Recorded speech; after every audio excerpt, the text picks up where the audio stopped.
Hey guys, welcome back to our YouTube channel Take AI. Today in this video, let's learn about how to find my AI on Snapchat after update. For that, at first let's update Snapchat.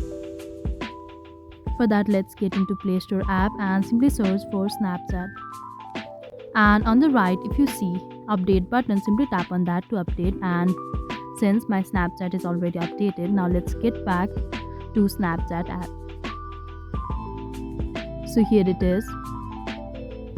Now to find the Snapchat AI, you can simply click on this chat icon if you have already messaged the AI, and over here we can see my AI. But if you have not messaged anything yet and you are new to it, simply click on this search icon over here and you can search for AI and you will find it here. So here it is. So that is all. I hope you liked the video. Please do like and subscribe. Thanks for watching.